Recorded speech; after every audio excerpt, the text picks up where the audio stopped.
Amados ouvintes, estamos de volta com o nosso programa Chama Crística e hoje falando sobre Umbanda esotérica. E no último módulo, né, o nosso querido convidado, Roger Ferrodi, tinha uma historinha para contar para vocês. E até eu estou curioso. Você não quer contar não, Roger? Eu vou contar essa historinha que então, é importante. Vamos lá. Essa é a pergunta que me fazem invariavelmente. Existe uma diferença entre Umbanda e kardecismo? E eu digo sempre o que o meu mentor espiritual me disse, né? Umbanda, aliás, kardecismo é Jesus ensinando. E Umbanda é Jesus trabalhando. Mas eu vou contar a historinha.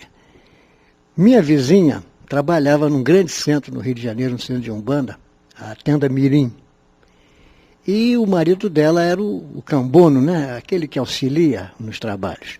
E um dia de manhã, a filha deles, que tinha uns 4 anos de idade, amanheceu com uma febre muito alta, chamaram o médico não resolveu, a febre aumentou, e o marido disse para a mulher, né? Guilmar, recebe seu guia, vamos ver o que ele diz. Ela tinha um guia, um caboclo, que se dizia chamar caboclo Mata Virgem, e ela disse, Alberto, chama o Roger então aí ao lado para vir auxiliar aqui na mentalização. E eu fui. E veio o seu Mata Virgem, né? O seu Mata Virgem veio e disse assim, olha, toma nota isso. Deu 5 chás, 5 ervas, faz um chá, a menina amanhã tá boa, tá correndo aí fora. Aí o marido ponderou, eu sei que o senhor é seu Mata Virgem, eu sei que o chá vai curar minha filha, mas nós temos leis aqui na Terra. Vamos supor, eu sei que não vai acontecer, mas vamos supor que a menina não melhore. Vamos supor que a menina morra. Isso não vai acontecer, mas o que eu vou dizer? Que foi seu Mata Virgem que mandou dar essas ervas, mandar esse chá? O guia aí se endireitou, tomou uma postura mais ereta, né? Jogou o charutão no chão e disse assim, dê as ervas que eu estou mandando, doutor Bezerra de Menezes. Tá vendo como é que é? Então é mera roupagem fluídica. Então, mas você disse uma coisa interessante, né? O charuto.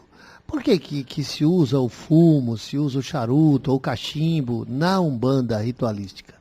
Porque é a manipulação ou do por elemento... Quê, ou para quê? Né? É a manipulação do elemento fogo. Aí poderiam dizer assim, mas não seria mais interessante botar uma vela acesa? Seria o elemento fogo. Porém, não direcionado.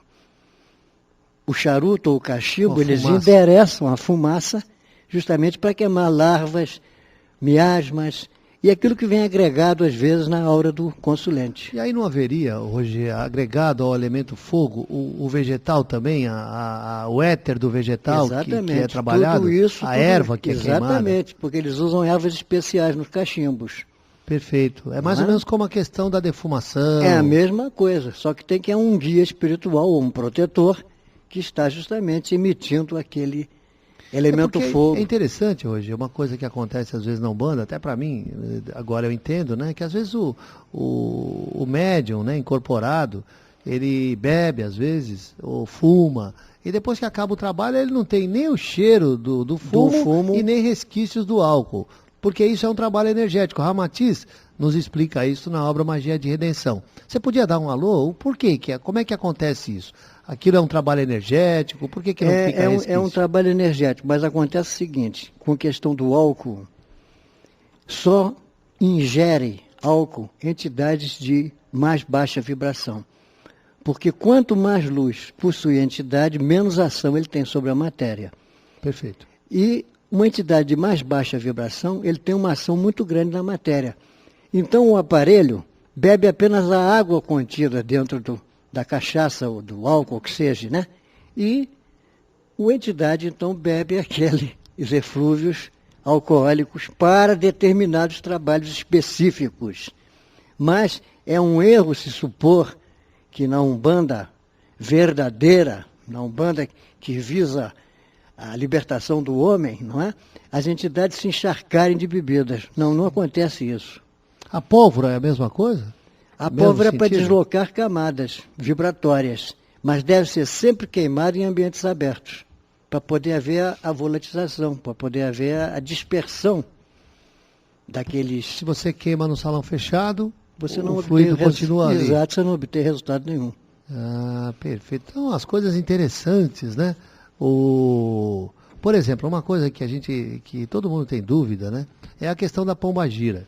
Todo mundo diz assim, pombagira é prostituta, pombagira é espírito obsessor. E eu vi uma vez você contando lá num seminário nosso, que a pombagira vem da Atlântida, esse nome pombagira. Exatamente. O que é a pombagira, afinal de contas, dentro da Umbanda esotérica? Seria uma insanidade querer supor que pombagira, que é intermediária para Iemanjá, a mãe do mundo, Nossa Senhora, como queira, que nome tem vários nomes, né? Seja uma entidade maléfica, uma prostituta, ou um espírito sensual que vem, enfim... Em busca dos fluidos de sexo, né? Exatamente. Por quê?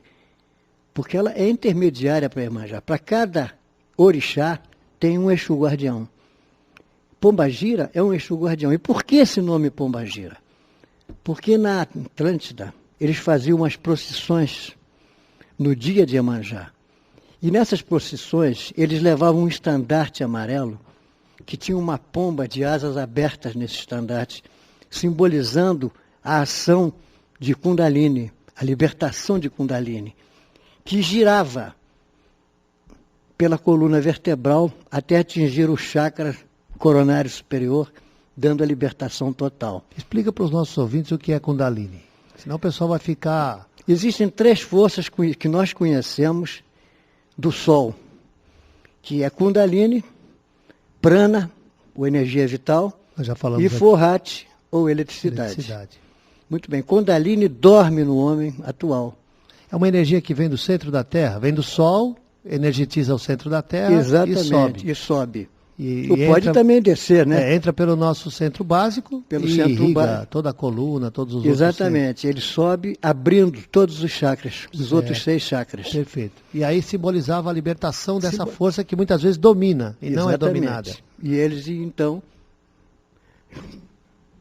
Perfeito.